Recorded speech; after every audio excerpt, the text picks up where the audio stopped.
prezado apóstolo Valdemiro, bispa Francileia, irmãos, bom dia a todos. É muito bom estar entre aqueles que têm Deus no coração. Por vezes eu me pergunto, por que cheguei até aqui? Jamais sonhava com esse momento. Se bem que a presidência não é o paraíso. Muito pelo contrário. É uma cadeira cobiçada em especial pelos maus. Não é fácil ser presidente. Tinha capacidade? Não. Mas nós sabemos que Deus nos capacita.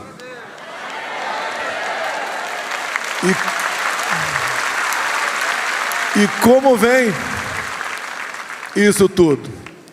Colocando gente ao seu lado que possa cooperar em administrar problemas e buscar a prosperidade para o seu povo. Aqui do meu lado eu tenho um ministro, o Tarcísio.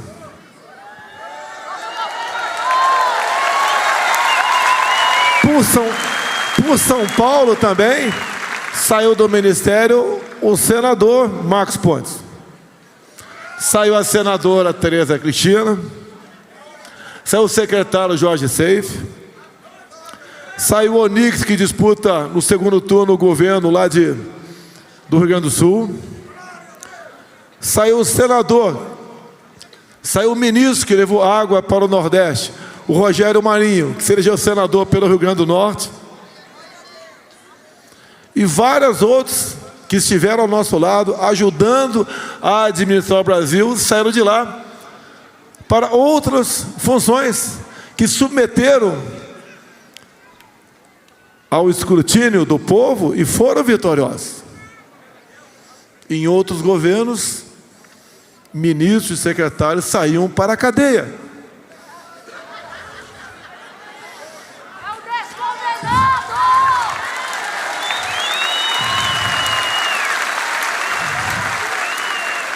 Eu vi agora há pouco o Valdemiro falando em economia. Enquanto nós estivermos aqui na terra, nós dependemos do pão. Mas nós nos preparamos também para o último dia, que chegará para vocês e para mim. Não há diferença entre nós. Todos nós temos um começo, meio e fim. Até diz o nosso livro: nada temeis, nem mesmo a morte, a não ser a morte eterna. Quantas vezes me pergunto, meu Deus, o que eu fiz para estar aqui? Sei que Ele não nos dá uma cruz que nós não possamos carregar. Sei também que diz a palavra que aqui na terra tudo nós devemos buscar. Quando isso se tornar impossível, daí sim a gente coloca nas mãos de Deus.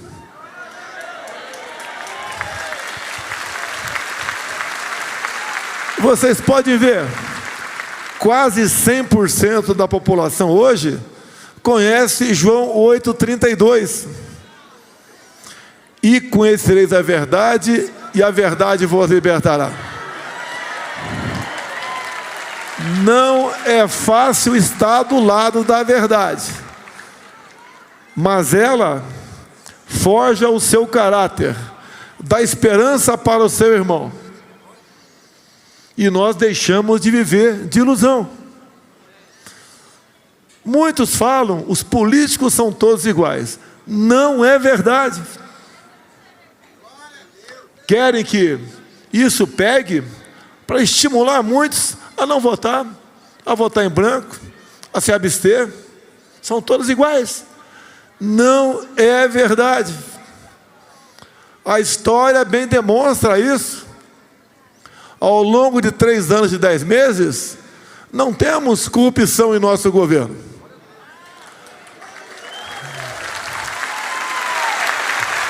Há poucos anos, toda semana tínhamos escândalos. E olha, o Waldemiro falou que a Petrobras se valorizou em nosso governo.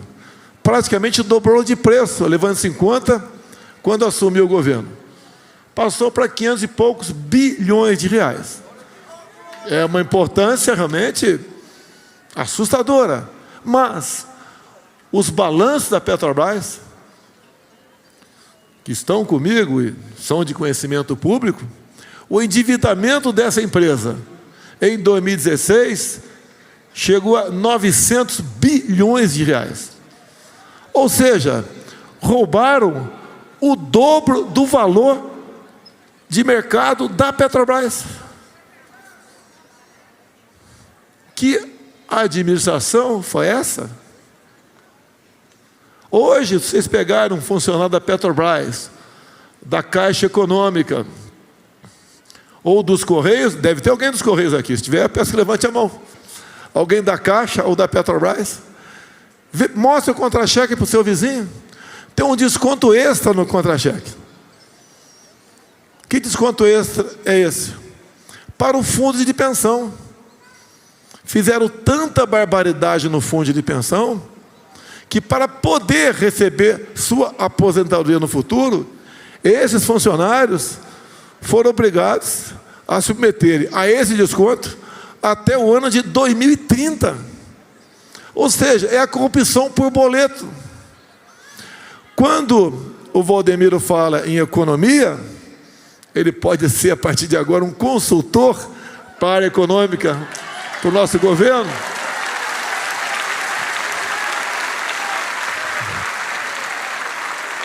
Tem uma imagem de uma pessoa, que vocês sabem quem é, falando o seguinte: se o mercado está feliz com o Bolsonaro, comigo não vai ficar feliz, não.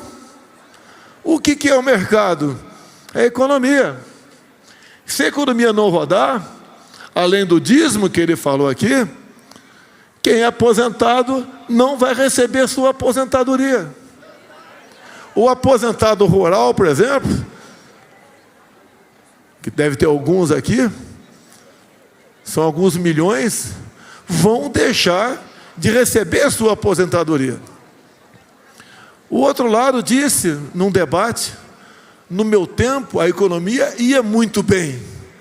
E eu rebati, se ia tão bem assim, por que um Bolsa Família com valor irrisório? A economia não rodava lá atrás. Conosco, roda. O Bolsa Família... O Bolsa Família triplicou o seu valor. E ganhou outro nome, Auxílio Brasil. Lá atrás eram 14 milhões de famílias. Agora são 21 milhões. Lá atrás, se você conseguiu um emprego, perdia o Bolsa Família.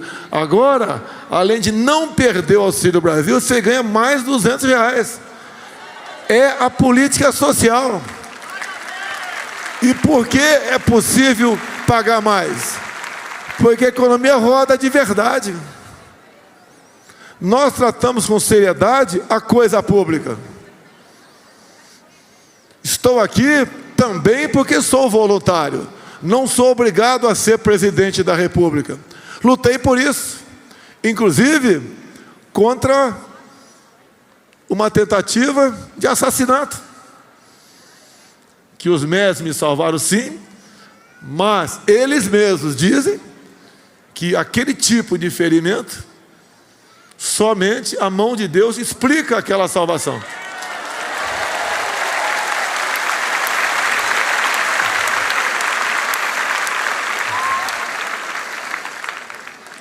Fiquei dentro de um quarto hospitalar durante todo o período eleitoral. O povo resolveu, inspirado, sabemos por quem, decidir naquele momento. Chegamos, montamos um ministério de fazer orgulho a todos nós. Não é apenas o Tarcísio, o Marcos Pontes, a Tereza Cristina, uma outra ministra que nos orgulha a todos, Damares.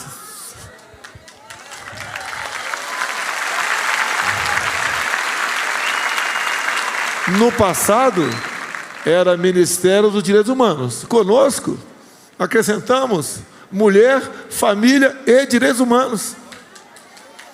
O que é família? É um presente de Deus. Onde é que nos momentos difíceis e de prazer nos encontramos? No seio familiar. Uma outra ministra, antes da Damares, tinha lá um plano, conhecido como PNDH3. Eu peço que grave isso. Quando chegar em casa, dá um Google, vai ver o que é isso. PNDH3. Entre outras propostas, lá estava claramente buscar a desconstrução da heteronormatividade, ou seja, destruição da família. Outras coisas lá dentro também. Nenhuma voltado para a nossa fé, a nossa liberdade, a nossa crença. Por que tentar destruir a família? Porque a família desestruturada, ela é capturada e acaba se contentando em viver de migalhas por parte do Estado. A função do Estado que nós temos feito ao longo do governo é tirá-lo de cima de vocês. É vocês terem liberdade para escolhas. Até quem, porventura, não tem uma boa escolha, mas ele aprende com o erro. Mas no momento, nós não podemos errar de novo. Errar é humano. Persistir no erro é suicídio.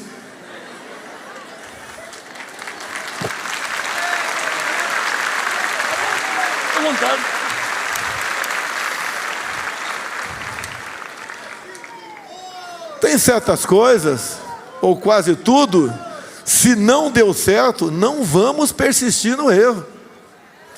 Nós estamos vendo no mundo, em especial aqui na América do Sul, América Central, quem o povo colocou para administrar o seu país, o que está acontecendo? O exemplo mais claro agora é a Nicarágua. Lá tem um cara que não vou dizer que o povo escolheu errado, até porque ele era candidato e prendeu todos os opositores. Daí só sobrou ele. Boliviano vem trazer o apoio com você. O médico boliviano, ó. É. Pode falar melhor isso aí também, né? Tem um médico boliviano aqui, então eu vou, em vez de falar Nicarágua, você já deve saber a história, eu vou falar da Bolívia. Eu vou falar da Bolívia. Nós temos lá uma ex-presidente, uma senhora chamada Janine Áñez, que está presa. Sabe qual a acusação? Atos antidemocráticos. Estive esses dias com a filha dela. Buscamos uma maneira de trazê-la para o Brasil. E por que ela foi presa? Que quem chegou ao poder era uma pessoa muito amiga do outro candidato aqui no Brasil, amigo de Ortega na Nicarágua, amigo de Kirchner na Argentina, de Petro na Colômbia. São pessoas que trabalham, que são amigas, se ajudam para chegarem e se perpetuarem no poder. E geralmente, ou melhor, quem paga a conta dessas pessoas somos nós, o povo. Campanha, não são todos, mas muitos oferecem o paraíso. E a gente sabe que não tem nada fácil. Se compararmos, por exemplo, nos últimos governos, o valor do Bolsa Família e dividimos pelo preço da picanha, no nosso governo, dividindo o Auxílio Brasil pelo atual preço da picanha, se compra 3 vezes mais picanha.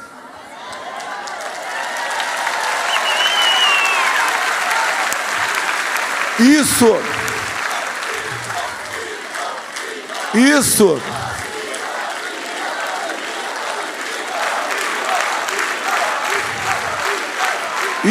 não é favor meu. O dinheiro é de vocês. Só que como não se desvia mais, se pode dar um auxílio digno ao seu povo. Porque essas pessoas, em sua grande maioria, já tem uma certa idade, tem alguns problemas de saúde e praticamente não tem como sobreviver sem uma ajuda do Estado. E o Estado tem a sua função social. E para terminar, eu pedi para o Valdemir, ele falou que eu posso ficar à vontade, mas não quero abusar.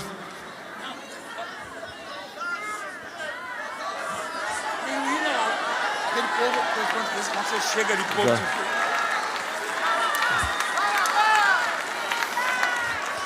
Nós sabemos que quando se fala em família,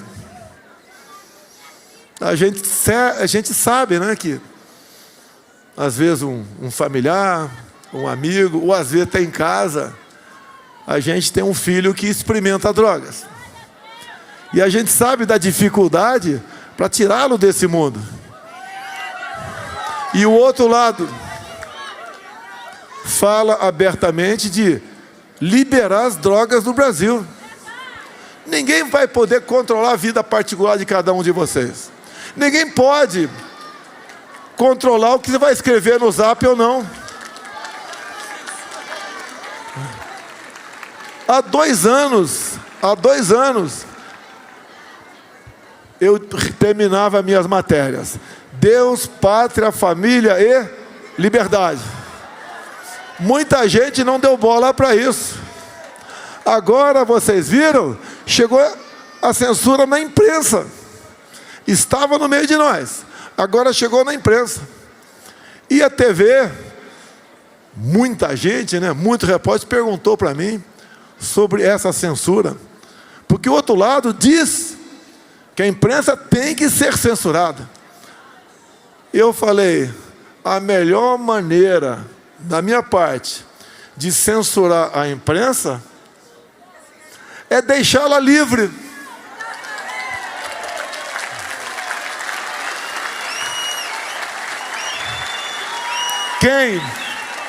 Quem porventura vai derrubar um órgão de informação ou não, é o povo, que não vai querer mais assistir ali nada, nem ler, porque está vendo que só tem mentira. O cara vai para outra televisão, outro rádio, outro jornal. A liberdade pode ter discordância aqui, mas no meu entender é mais importante que a própria vida. Porque um homem e uma mulher sem liberdade não vive. Vamos lutar pelo que há de mais sagrado entre nós, a nossa liberdade. Ela não tem preço. Por vezes, não sei se alguém já foi em porta de xadrez em delegacia, é muito comum estar escrito lá: aqui se aprende a dar valor à liberdade. Daí você conversa com o preso. O que você fez? Tem um aqui, né? O que você fez? Ele fala, olha, errei. Fiz uma maldade em casa. Agora é tarde. Vamos sempre refletir nas consequências. E a consequência não é o que uma pessoa falou que é ex-presidiário aí. As consequências, muitas vezes, é caminhar domingo que vem para a urna e votar errado. Ou também, como tem uma passagem bíblica, seja quente ou seja frio, mas não seja morno.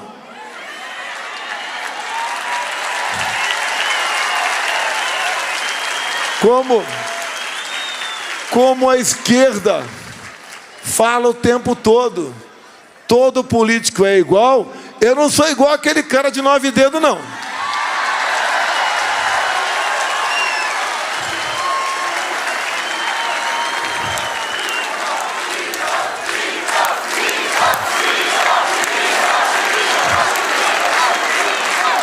Daí o cara chega lá, todo político é igual. E acaba anulando o voto dele.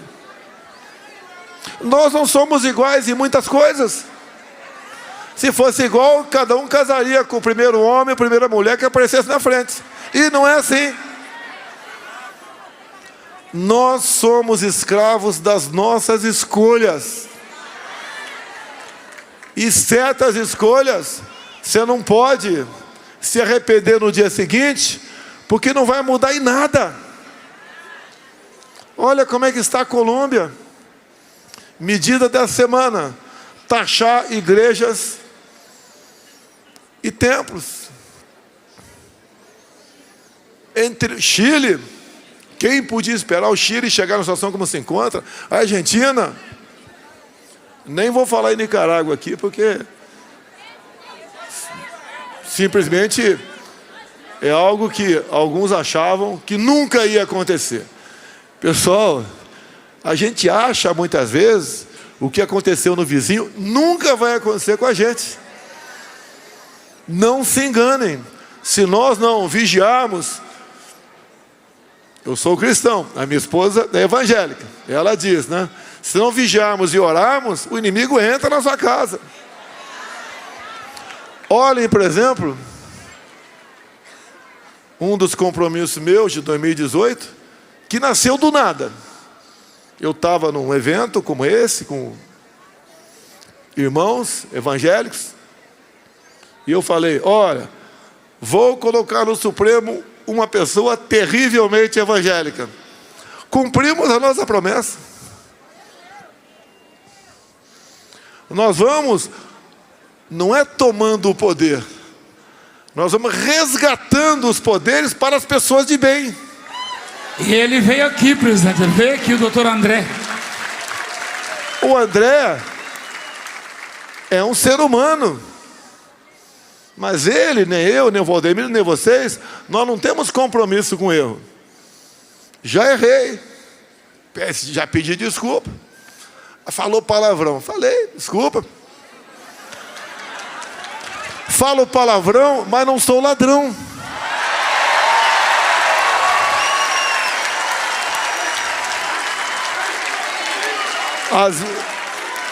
Às vezes, até lá em casa, um papel: há 30 dias não falo palavrão.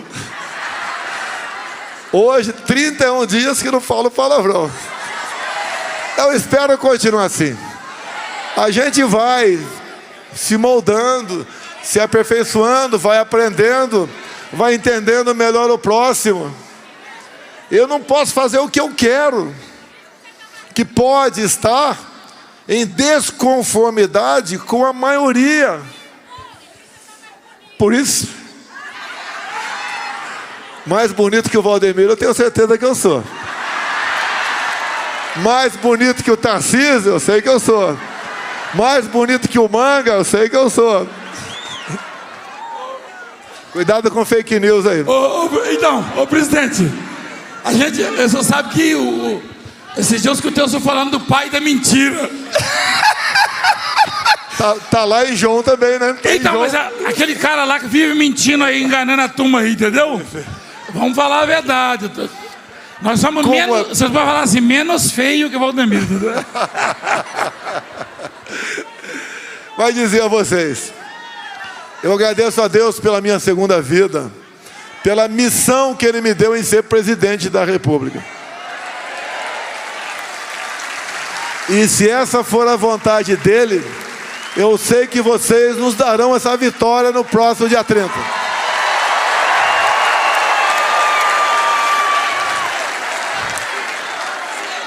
O Valdemiro ontem me ligou, queria que eu trouxesse a primeira dama aqui. Só que ontem ela chegou de uma longa viagem pelo Nordeste. E temos uma filha que acabou de fazer 12 anos. Que tem que estar sempre, né? Igual galinha choca. Sempre tomando conta aí dos seus pintinhos. Mas eu prometo, né? Se é que eu posso falar isso, porque eu não mando em casa. Vocês sabem, manda quem pode, obedece quem tem esposa. Mas, Se Deus quiser, ela virá aqui, na primeira oportunidade. Eu só... Não vou. Abraço hétero. Concluindo agora. Obrigado a Deus por esse momento. Obrigado a vocês por me ouvirem por alguns minutos. Obrigado a Valdomiro e a sua esposa pela confiança. O Brasil é do Senhor. E se me permite, Valdemiro, terminar com algo que virou uma marca desse país com 90% de cristãos. Brasil, acima de tudo. Muito obrigado.